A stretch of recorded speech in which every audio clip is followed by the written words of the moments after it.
Kita sebagai orang Kristen yang percaya pada Tuhan, tentu kita sudah berdoa, menyerahkan setiap perkara kepada Tuhan, berharap dan percaya kepadanya. Tetapi kita yang masuk dalam sekolah kehidupan Kristen, bukanlah semudah yang kita pikirkan. Selalu melewati jalan mulus, segala keinginan kita pasti terkabul. Namun ada banyak hal yang mewarnai kehidupan kita. Manis dan pahit. Ekspektasi berbanding terbalik dengan fakta. Segala sesuatu dalam perencanaanmu sudah merasa sempurna, brilian, perfect, gemilang dan cemerlang. Tetapi nyatanya terkadang bisa jadi berantakan, gagal dan kandas, sehingga mungkin engkau juga mulai kecewa dan berkata, "Kenapa rencanaku gagal? Apalagi yang kurang? Ini momen pentingku, impianku dan harapanku.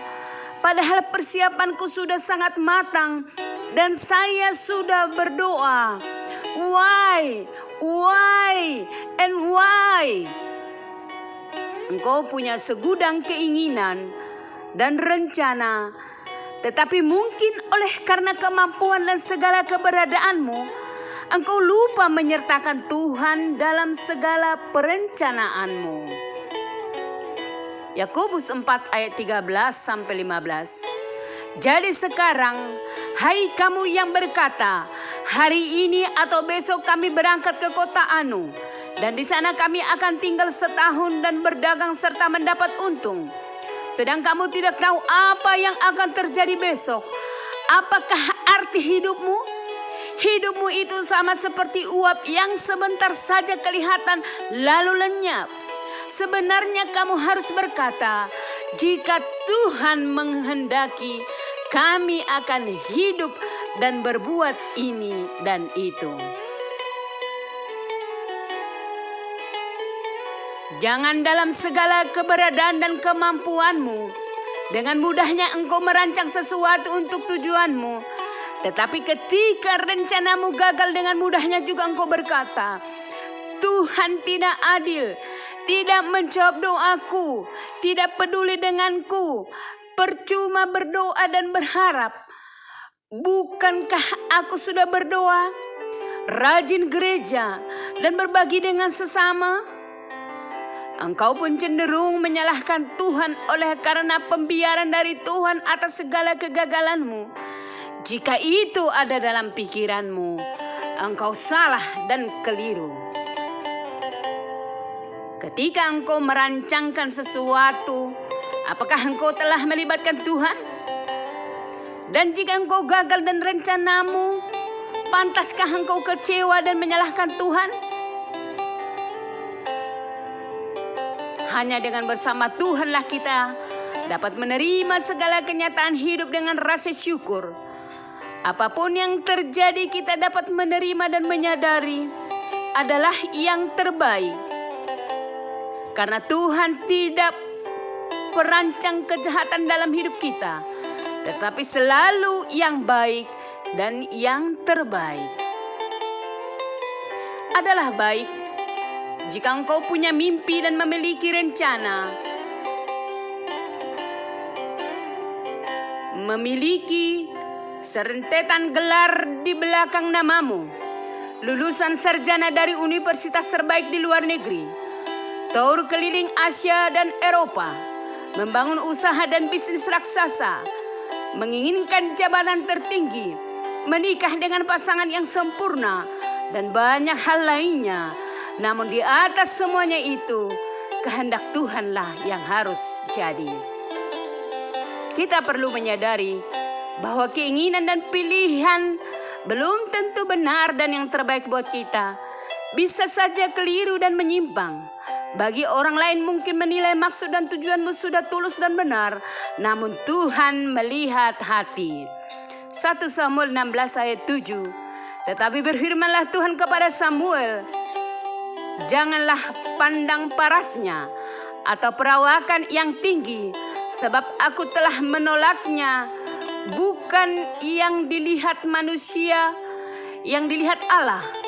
Manusia melihat apa yang di depan mata, tetapi Tuhan melihat hati. Dalam setiap rencana dan tindakan kita harus sertakan Tuhan, karena Tuhan adalah kendali kita.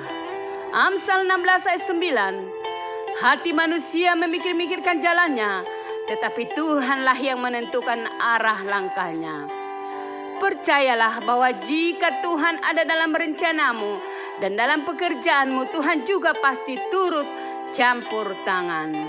Roma 8 ayat 28. Kita tahu sekarang bahwa Allah turut bekerja dalam segala sesuatu untuk mendatangkan kebaikan bagi mereka yang mengasihi Dia, yaitu bagi mereka yang terpanggil sesuai dengan rencana Allah.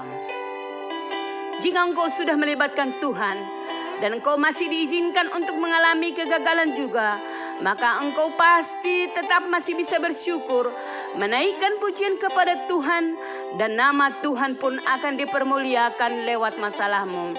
Karena Tuhan pasti menolong dan memampukan engkau untuk melewati semua badai dan menjadi pemenang.